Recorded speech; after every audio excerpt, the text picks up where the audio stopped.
Donc une chose qui se fait souvent, c'est finaliser un document Illustrator dans Photoshop. Donc la plupart des exemples Illustrator que Adobe vous montre, ça a été finalisé dans Photoshop. Notamment quelque chose d'assez radical et simple pour améliorer un document Illustrator, c'est lui donner du contraste. Grâce à un vieux système de contraste qui n'est pas celui qu'on utilise, c'est pas le plus récent, c'est pas celui que les pros de la photographie utilisent, mais vous devez connaître certainement, si vous connaissez Photoshop, menu filtre, renforcement, accentuation. Donc le calque du dessus doit bien être sélectionné. C'est bien le calque qui contient le document Illustrator, enfin les vecteurs en tout cas, hein, une copie des vecteurs. On a bien la transparence autour, ça c'est bien. Filtre, renforcement, accentuation. Voilà. Et en mettant un petit gain et un plus fort rayon, le curseur seuil à 0, on le laisse à 0, le troisième curseur. En jouant sur les deux curseurs là, vous arrivez à contraster les choses. Si on coche et on décoche la case aperçue, ça va tout de suite se voir que on donne du punch. Oh, voilà.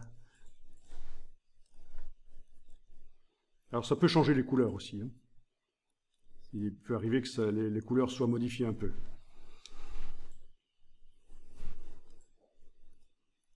Ok.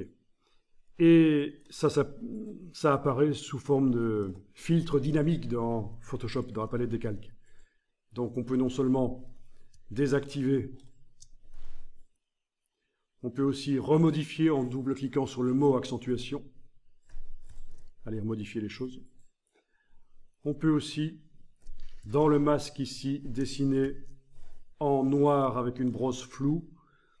Là, je prends le pinceau Photoshop. Comme ma touche Caps Lock n'est pas enfoncée, je vois la forme de la brush. Caps Lock enfoncé, c'est une croix sur le clavier. La touche verrouillage majuscule enfoncée, c'est une croix, donc il ne faut pas qu'elle soit enfoncée. Je modifie la taille de la brush avec CTRL-ALT. Que je sois sur Mac ou PC, c'est toujours CTRL-ALT. Clic gauche quand on est sur un Mac, clic droit quand on est sur un PC, et on modifie le diamètre en bougeant de gauche à droite, le flou en bougeant de haut en bas. Et donc en dessinant en noir dans le masque sur lequel j'ai cliqué, là il est encadré, on arrive à faire en sorte qu'à certains endroits, le filtre ne s'applique pas. Ouais. Et ça, c'est vraiment la manière la plus intéressante d'utiliser les filtres dans Photoshop. Plutôt que de les appliquer sur tous les pixels, on module comme ça, on fait des contrastes. Certaines parties de l'image seront filtrées, d'autres pas. C'est vraiment la manière la plus intéressante de filtrer. Et ici, tout est réversible, modifiable tant qu'on veut, puisque c'est un filtre dynamique. On ne modifie pas réellement les pixels. Voilà. Touche X pour dessiner en blanc et faire réapparaître le réglage là où on veut, évidemment. Touche X, voilà, pour enlever.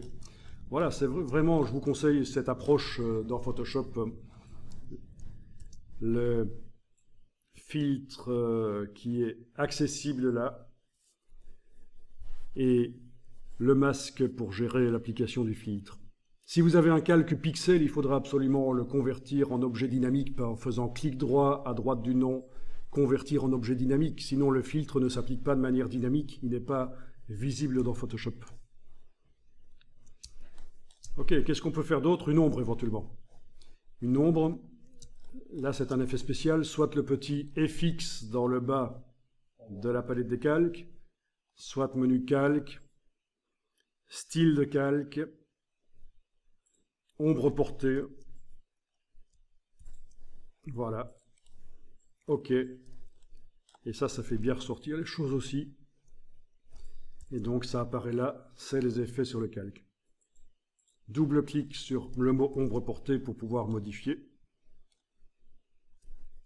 Évidemment, l'angle, la distance, le grossi, la taille, l'opacité, enfin tout ça se règle.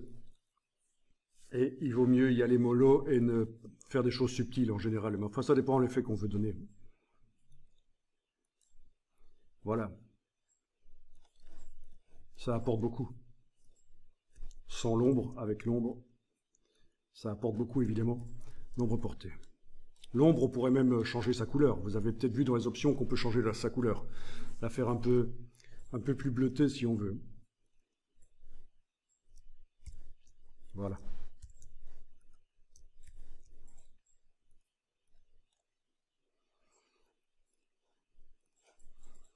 Ok.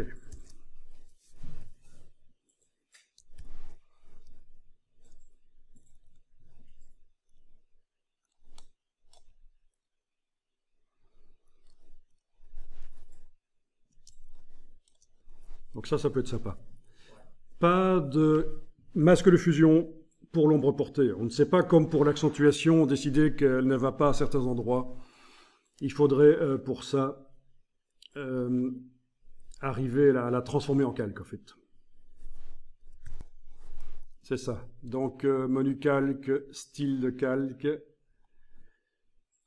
créer un calque. Et en principe, il va me faire un calque avec l'ombre portée. Tiens, certains aspects ne peuvent pas être reproduits avec les calques. Ok, l'ombre est là maintenant. Elle est plus modifiable, mais elle est sous forme d'un calque. Et donc là, on pourrait lui ajouter un masque de fusion pour dire qu'elle n'est pas à certains endroits. Mais ça n'a pas vraiment de sens. J'annule. On pourrait lui ajouter par-dessus un calque de réglage. Menu calque, nouveau calque de réglage. On a ça aussi dans le bas de la palette des calques, bien sûr. De type teinte saturation, par exemple. Voilà. OK. Il est là. Vous savez comment on fait pour faire en sorte qu'il n'agisse que sur le calque d'en dessous? Non? Vous ne connaissez pas encore bien Photoshop, en fait. C'est pas vraiment un lien avec la chaîne, c'est un écrêtage. Avec la touche Alt, on voyage, avec la touche Alt enfoncée, on voyage avec la souris entre les deux calques. Quand on a cette icône-là qui apparaît, on clique, on lâche la touche Alt, on a la flèche là qui indique que le réglage n'agit que sur le calque d'en dessous. D'accord, donc vous ne connaissez pas bien Photoshop, mais il faudra qu'on voit ça ensemble en fait, hein, parce qu'il y a à dire. Donc, ici, je vais modifier la couleur de l'ombre. Voilà. Peut-être sa saturation. Comme ça, elle devient grise, elle est plus colorée. Et oui, c'est subtil, hein. J'avoue, c'est subtil. Et alors? Donc si on enlève l'œil en face du calque de réglage, on voit qu'elle était bleue avant. Mais alors on a un masque de fusion sur le calque de réglage. Et si on va dessiner au pinceau en noir, on empêche que l'ombre, que le calque de réglage n'agisse. C'est pour ça que je peux, par exemple, comme ça, faire en sorte que sur le côté droit de la lettre, l'ombre, elle est bleutée, mais pas ailleurs. Voilà. Là, j'annule plusieurs fois. CTRL Z plusieurs fois, pour vous montrer que je pourrais dessiner aussi en gris au lieu de noir. Comme ça, ça va atténuer, mais pas complètement. Si je dessine en gris, que j'amène du gris dans le masque de fusion du calque de réglage, voilà. J'enlève un peu, non, j'autorise un peu le calque de réglage, non, c'est l'inverse. Je l'empêche d'agir un peu à cet endroit-là. Oui, c'est ça, on est en train de nuancer le bleu, voilà, c'est ça. Voilà, et ça fait partie des richesses. Et franchement, ce genre de choses dans Illustrator, ça devient compliqué. L'ombre portée déjà dans Illustrator sur des objets, c'est difficile à gérer. C'est pas aussi facile que dans Photoshop, voilà. Yeah. Donc on pourrait aussi ajouter du grain à... Ici. Oui, pour que ça ressemble à un vitrail, il faudrait jouer avec un arrière-plan, il faudrait que ce soit dans un endroit sombre, plutôt peut-être, où tu pensais que les feuilles sont comme transparentes et projettent de la lumière colorée sur l'arrière-plan blanc.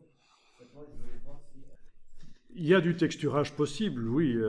Alors, un truc qu'on pourrait essayer, c'est dans les effets spéciaux, justement, ça de retourner dans les effets spéciaux, calque, style de calque.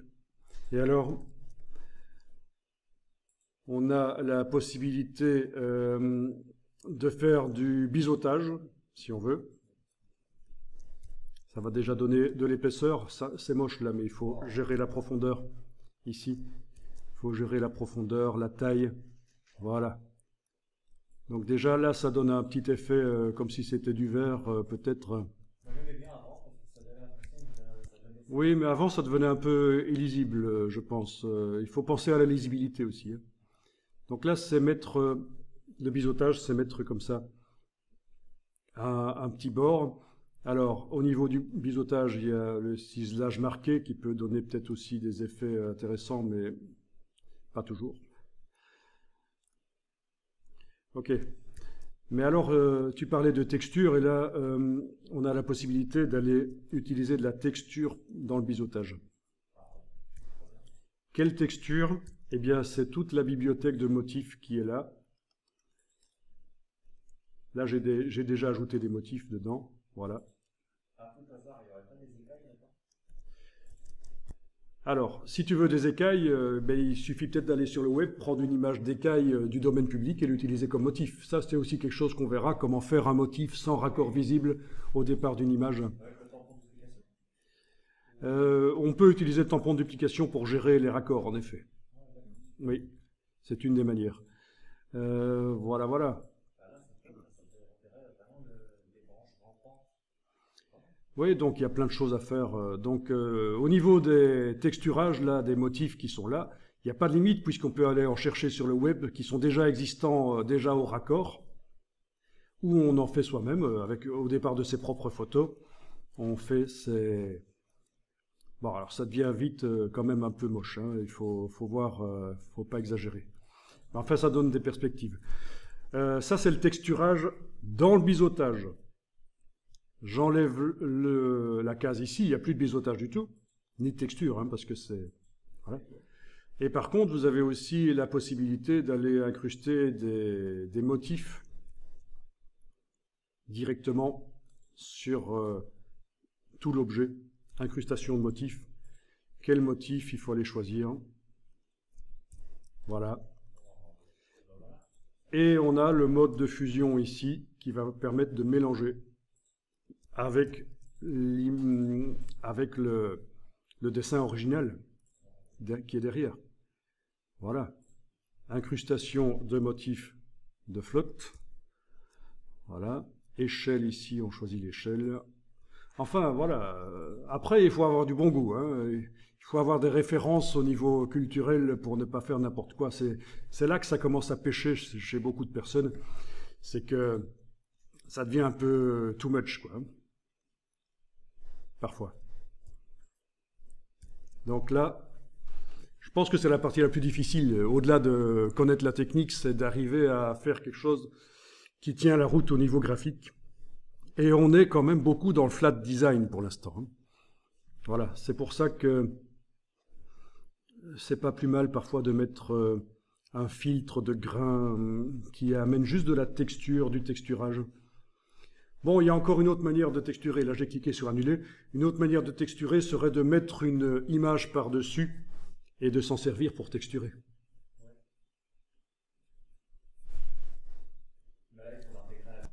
Alors là, vous pouvez enregistrer déjà le document Photoshop modifié pour ne pas perdre ça. Je vais juste l'appeler sans titre 2. Alors ici, je vais aller dans Bing. Bing.com. Je vais juste aller chercher éventuellement juste des nuages. Au niveau des images de nuages.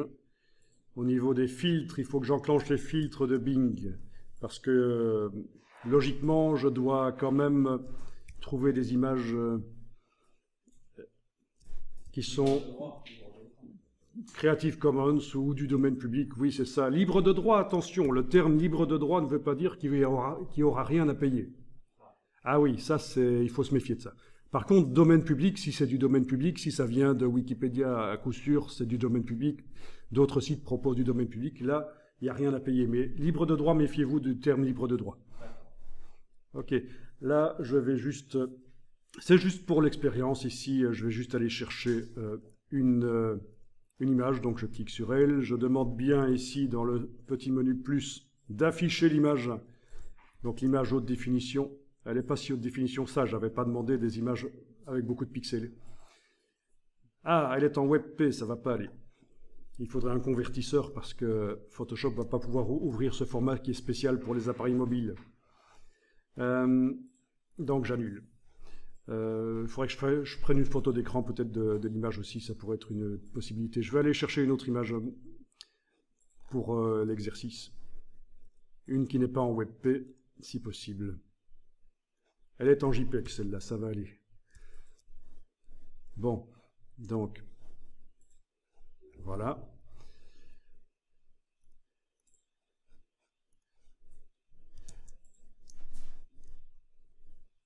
Bien, alors dans Photoshop, je vais importer et incorporer cette image.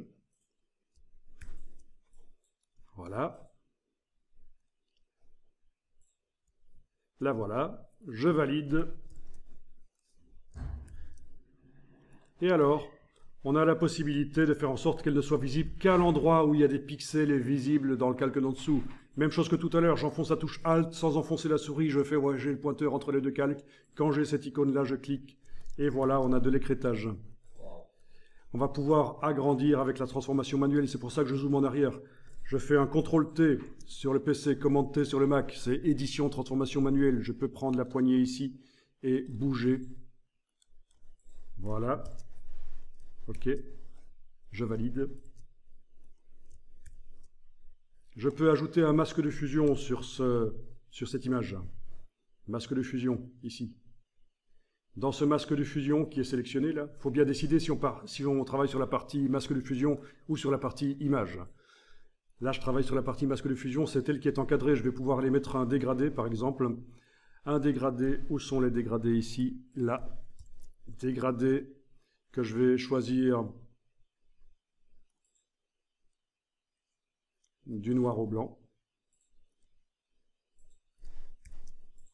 Voilà. Il n'a pas voulu, donc je vais le mettre le noir au blanc comme ça, bêtement, avec la réinitialisation. Voilà. Je trace. Et ça fait la fusion entre l'image et ce qui est en dessous. Voilà, on trace, il n'y a pas besoin d'annuler. On trace comme on veut, dans un sens ou l'autre. Bon, oui, c'est pas terrible au niveau visuel, hein, mais enfin, techniquement, ça explique tout ce qu'il est capable, tout ce qu'on peut faire. Il y a une petite chaîne ici. Si je clique sur elle, elle s'en va. Comme ça, je vais pouvoir cliquer là-dessus et modifier la dimension de cette image sans que le dégradé, lui, ne bouge.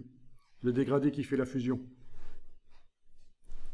Donc, transformation manuelle, CTRL-T, Command-T. On peut donc bouger, tourner, faire tout ce qu'on veut, bien sûr. Valider. Ce calque peut également être fusionné avec les pixels d'en dessous. Pour l'instant, il est recouvrant, donc mais on peut modifier son opacité. Voilà. Modifier son opacité pour... ou alors son mode de fusion. Ah, les possibilités sont immenses. Hein. Voilà. Là, c'est du texturage grâce à une photo au-dessus. Voilà. Donc, on a vu le texturage dans le biseautage grâce à un motif, une image qu'on avait intégrée dans la palette motif. On a vu le texturage grâce à l'incrustation de motifs, mais aussi, voilà, maintenant, c'est par une photo placée par-dessus. Voilà. Encore une fois, le plus difficile ici, c'est le bon goût. Raison pour laquelle ça peut vraiment être intéressant de sauvegarder régulièrement sous un nom différent. Oui, c'est possible aussi d'utiliser l'outil fluidité. Oui, il n'y a pas de raison. Ok, là je suis en train de me demander pourquoi mon dégradé ne fonctionne pas exactement comme je voudrais, mais c'est à cause du mode de fusion, j'en suis sûr, qui est en couleur plus claire. Je me remets en normal. Je suis en train de travailler le dégradé là. Oui, là il fonctionne bien. Ok, le mode de fusion parfois donne l'impression que le dégradé, quand on le travaille, il ne fonctionne pas bien. Alors voilà, densité couleur plus, je trouve que ça donne pas mal. Alors, important, la dimension hasard. Vous avez tellement de potentiomètres de boutons là que forcément le hasard a son rôle à jouer. Vous savez que le hasard en créativité, c'est un des acteurs de la créativité. Il y a pas que l'instrument, il n'y a pas que celui qui joue l'instrument, il y a le hasard qui est là aussi. Que ce soit en musique ou en graphisme, c'est la même chose, il y a le hasard. Et donc il faut vraiment, quand on voit un truc qui vous paraît bien, le sauvegarder, enregistrer sous un nom spécifique, et continuer la recherche et enregistrer la recherche suivante sous un autre nom. Parce que si vous avez obtenu quelque chose par hasard et que vous espérez le retrouver par la suite, ça ne marchera pas. Trop de paramètres, voilà. Et donc, voilà. Tellement de choses sont possibles, hein, c'est fou. C'est une usine à gaz, Photoshop, si on veut. Ceci dit, c'est le plus simple des trois logiciels, Photoshop, Illustrator, InDesign. Hein. Illustrator est quand même 2 fois plus complexe, et InDesign, n'en parlons pas, c'est 6 fois plus complexe à peu près. Ok, donc, voyons un peu. Oui, j'étais en train de me dire, tiens, et si je voulais que cette image-là ne soit pas visible à certains endroits, comment faire? Parce que j'ai déjà un masque de fusion qui fait la fusion. Je vais peut-être créer un groupe. Un groupe. Ben c'est ça, on va mettre dans le groupe ce calque-là, et sur le groupe, on va lui mettre un masque de fusion. Ah, sauf qu'on a un petit problème là au niveau du groupe.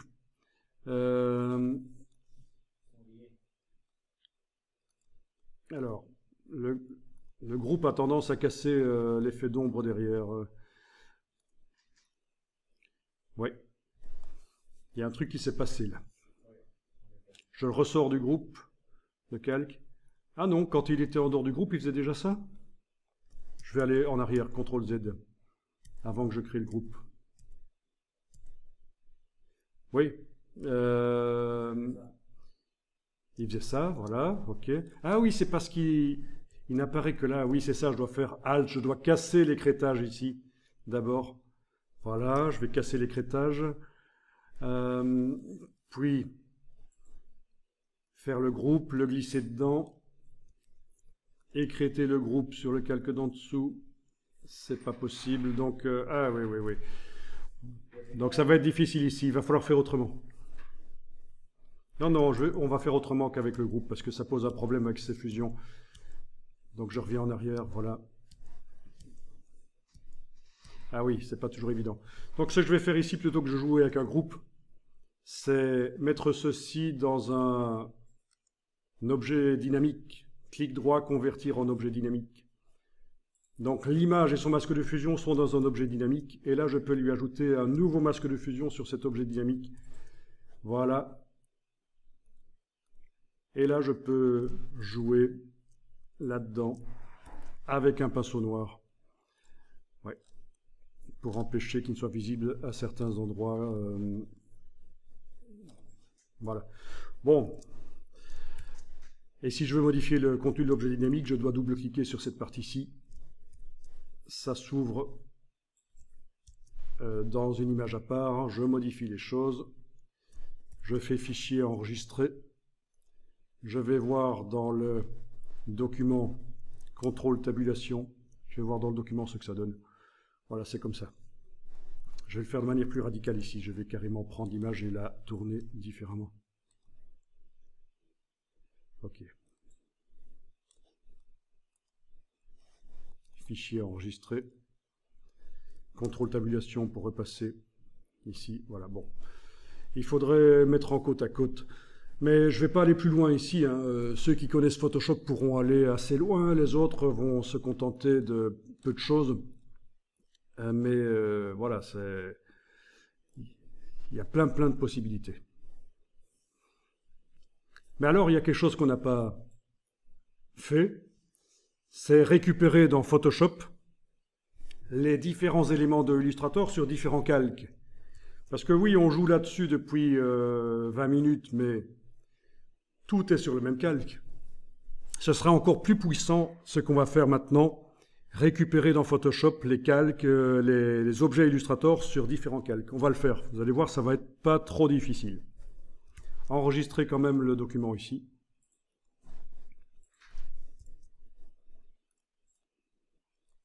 Oui, parce que chaque fois qu'on a appliqué l'ombre ou d'autres choses, le biseau, tout ça, c'était chaque fois sur l'entièreté. Voilà. Donc l'ombre se met sur l'entièreté de l'arrière de l'objet, quoi. Il n'y a pas de l'ombre sous les feuilles qui viennent se porter contre les brushes de motifs ici. Enfin, vous voyez. Ok, donc je vais fermer ça. On va retourner dans Illustrator. On va enregistrer déjà le document Illustrator sous un nouveau nom. Je vais l'appeler version 39 pour Photoshop.